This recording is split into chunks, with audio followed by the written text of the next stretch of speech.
This is my last retro review for my voiceover channel, where I'm moving them over here to my review channel. The film I'm reviewing today is going to be Mission Impossible: Rogue Nation.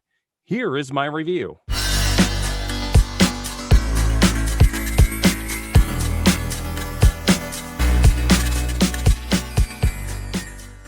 I'm back again with a brand new movie review. This week I'm going to be reviewing Mission Impossible: Rogue Nation.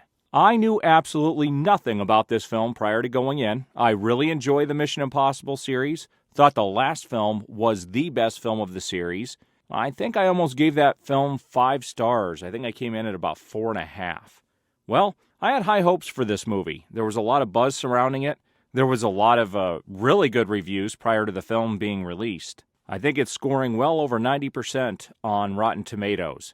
I did not read any of the reviews. I didn't want to know anything about the film. I really liked the last one and was really hoping that this one would live up to it. Well, it did not. At least not for me. And I'm not really sure I could tell you why. It was a decent film, but it did not have any of the memorable moments in it like the last one. The last one, we had that large building in Dubai that Tom Cruise actually did the practical stunts on, and it was very memorable. I really don't think that 2 months from now that anybody who sees this film is really going to be talking about that scene. There really isn't one in the film. I really enjoyed the opening sequence to the movie. It was actually really good.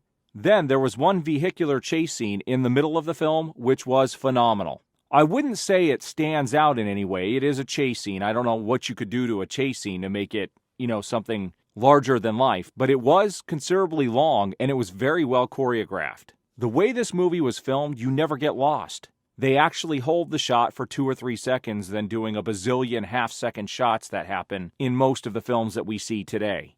Now let me talk about the story. The story was actually excellent here. If I was rating just the story itself, I would give it 5 stars. But I gotta be honest with you, this was the movie of all movies with double crosses. I have never seen so many double crosses in one film before. It was twist after twist after twist all the way up until the very end. And I will tell you, the very end was actually phenomenal. I really enjoyed the last 20 minutes of the movie. So based on the story alone, the movie's great. But then you look at the rest of the film, and there's really nothing wrong with it. It's just not memorable, and it's not unique, and it doesn't grip you, kind of like the last film was, the way it was filmed. I don't know, it was just gripping the entire time. Now, the cast this time around, we have Tom Cruise, who comes back, obviously playing Ethan Hunt. Jeremy Renner's back, and I still don't know why this guy is so well liked in Hollywood. He doesn't have a great screen presence. In fact, I think his character is not really needed in the film.